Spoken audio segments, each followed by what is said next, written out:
Urdu novel zone میں خوش آمدید۔ آج ہم پڑھیں گے شادی کی زنجیر، از قلم آلیان حیدر۔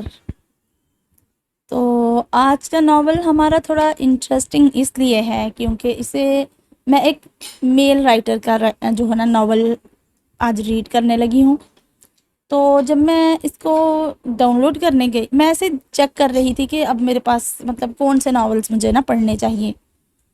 تو اس دوران مجھے نظر آیا شادی کی زنجیر، نیچے لکھا ہوا age difference based Urdu novel, اور از قلم آلیان حیدر۔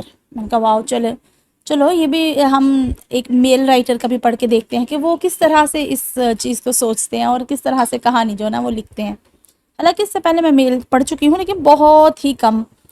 تو میں نے کہا چلیں جی ٹرائی کرتے ہیں، اس کو بھی میں جو ہے نا میں نے ڈاؤن لوڈ کر لیا۔ اور جیسے ہی اس کو میں نے کھولا تو یہ بہت چھوٹا سا تھا۔ تو میں نے اس کو جب میں نے کہا دیکھو تو صحیح، کیا اس چھوٹے سے میں ایج ڈیفرنس کی کہانی ہے تو کیا ہوگا اس میں۔ جب میں نے اس کو پڑھا تو میں تھوڑی دیر کے لیے میں کہا اچھا یہ میں نے کیا پڑھا ہے ابھی۔ پھر میں نے سوچا کہ مجھے یہ آپ لوگوں کے ساتھ یہ ناول لازمی پڑھنا چاہیے۔ تو چلیں جی پڑھتے ہیں، پھر آپ لوگ بھی اپنی رائے لازمی مجھے کومنٹ سیکشن میں دیجیے گا، ٹھیک ہے۔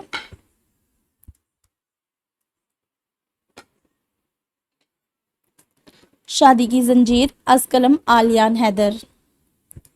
مہرین کالج سے واپس آ رہی تھی، راستے میں اسے گھر سے کال آتی ہے۔ مہرین راستے میں بیوٹی پارلر آتا ہے نا؟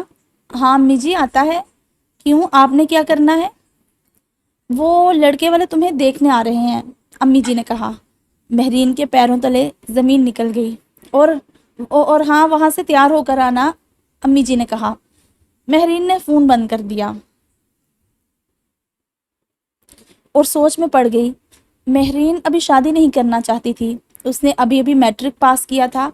وہ بہت پریشان ہو گئی، پھر اچانک سے ہنسنے لگی۔ اس نے پتہ نہیں کیا سوچا۔ وہ بیوٹی پارلر سے تیار ہو کر گھر آتی ہے، لڑکے والے پہلے سے ہی گھر میں موجود تھے۔ مہرین وہاں پر بیٹھ جاتی ہے۔ مہرین سے لڑکے والے بہت سوال پوچھتے ہیں اور پھر لڑکے کی ماں کہتی ہے انہیں اب اکیلے میں بات کرنی چاہیے۔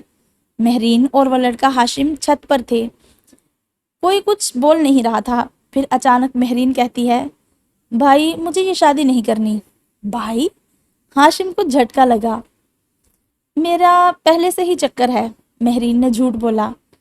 جس شخص سے ملتا ہو بچھڑ جاتا ہے، جس شخص سے ملتا ہوں بچھڑ جاتا ہے، میری بنتی ہی نہیں کاتب تقدیر کے ساتھ۔ ہاشم نے کہا اب میں کیا کروں؟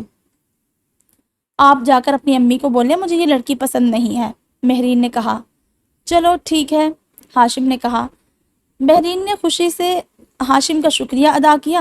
ہاشم نے اپنی امی کے کان میں کہا مجھے یہ لڑکی پسند نہیں ہے۔ انہوں نے معذرت کی اور وہاں سے چلے گئے۔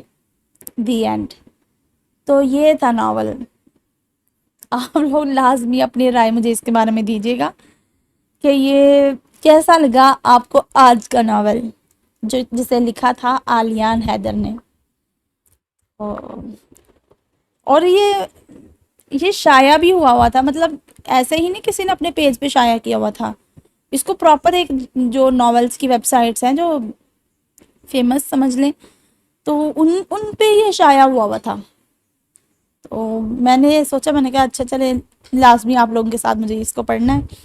تو آپ لوگ اپنی رائے لازمی کومنٹ سیکشن میں دیجیے گا۔ تب تک پھر میں کوئی اور ناول ڈھونڈتی ہوں انشاءاللہ، تو پھر ملتے ہیں ایک نئے ناول کے ساتھ۔ تب تک کے لیے اللہ حافظ۔